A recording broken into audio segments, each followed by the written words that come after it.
This is a 2013 Volkswagen GTI and has boost leak, and I have changed the coils, the spark plugs, has the new PCV, and the next thing I'm going to do is change the old style turbo diverter valve. I got this from FCP Euro. It's a Pierberg. Here's the model number, and the old one, I think it's type C or something. It's a diaphragm style, which tends to break and causes leaks. And this one is piston type. I think this is the version D. So this supposedly works better. So the diverter valve is right by the turbo under the front passenger side.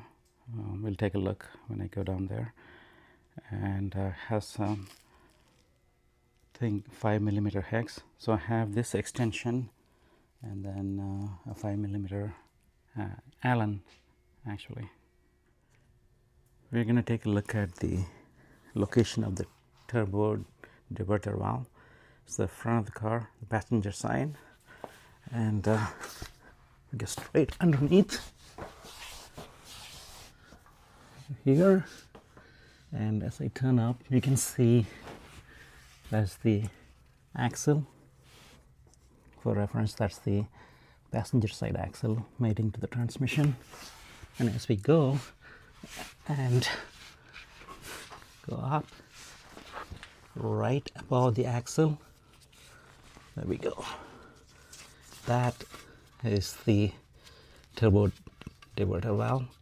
Has a 5mm hex bolts there, 1, 2, and then the other one is behind it. So, and this is the connector. We need to push it, pinch, and then pull it out for it to come out. And then let's take it the setup I have. And this is the 5mm Allen with a short extension, followed by another one with a 1/4" ratchet.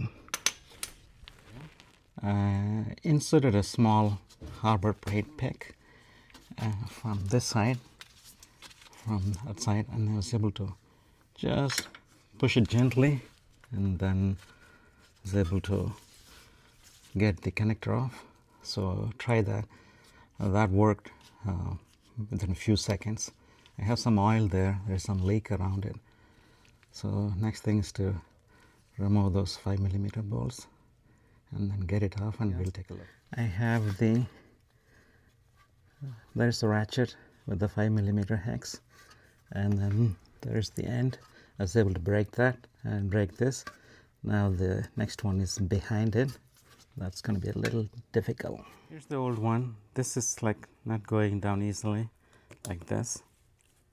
I had to push it hard. So something wrong with this. So here's the new one.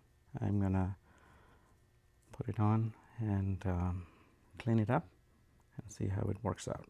Completed changing the turbo diverter valve. I'm also gonna do a engine oil flush with the liquid moly engine flush. Run or idle the engine for about 10-15 minutes, then change the oil and filter, and then take it for a drive. That should complete it.